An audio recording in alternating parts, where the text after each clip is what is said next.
melantik, memang suasananya agak menarik karena pada saat dibacakan sekjennya belum ada. Terus Bu, yang satu bagaimana begitu katanya? Ya udah diumumin, siapa Bu? Gak ada yang tahu kok. Loh yang itu yang mana Bu? Terus Bu nyebut, ya Hasto lah gitu. Terus Hasto berdiri, terus dilantiklah bersama. Ya cepet aja tadi. Tapi ada alasan dengar nggak sih Mas, kenapa Pak Hasto lagi yang akhirnya diangkat menjadi Ketua Umum punya kewenangan penuh untuk menentukan dan Ibu tidak menyampaikan cerita itu, hanya memang ada satu yang menarik sebelum pelantikan dilakukan. Ibu bercerita panjang tentang situasi politik Indonesia sebelum pelantikan. Jadi semua sudah berdiri di sana, dilantik, tapi Ibu bercerita dulu. Jadi pembekalannya justru sebelum dilakukan pelantikan. Itu Ibu cerita situasi politik Indonesia lah. Tapi ada tugas khusus nggak sih Mas untuk Mas Hasto di periode ini Ada jadi dong. sekjen kembali? Ada, ya tugas khususnya sebagai sekjen itu. Mas, ini kan strukturnya udah lengkap. Kapan didaftarkan ke Insya Allah secepatnya. Kita sudah komunikasi dengan pihak Kumham. Beberapa syarat administratif sedang disiapkan dari masing-masing pengurus yang baru. Biasanya ada soal identitas, NPWP, ya, dan penunjukan notaris.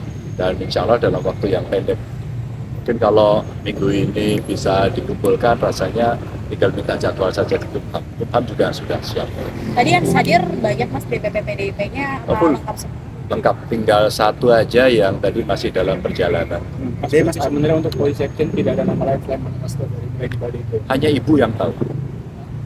Kalau kita lihat dari sebelumnya Pak Ahok juga sempat tersandung masalah gitu ya, tapi di angka partai tetap bisa mengisi di pusat. Nah ini KPK juga, apakah ini artinya Ibu memang memberi ruang itu kepada kader-kadernya yang dianggap sebenarnya tidak ada masalah hukum dan lain-lain? Kami kan melihat kompetensi masing-masing dan kami bukan tidak tahu. Di balik seluruh peristiwa kita tahu persis apa yang sedang terjadi pada mereka-mereka.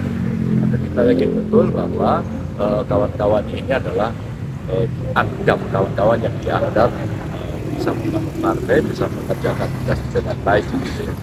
di antara pesan Bu Mega apa yang paling digarisbawahi, yang paling ditegaskan Mas? Kalau hari ini yang paling penting tadi justru pada isu-isu penting, kader mesti turun, nanti akan ada dibagi pada wilayah-wilayah ya, pengampu wilayah semacam itu, dan justru yang menarik buat kami adalah Ibu tidak hanya concern pada bagaimana pemilu ke depan, tapi concern pada harga beras hari ini.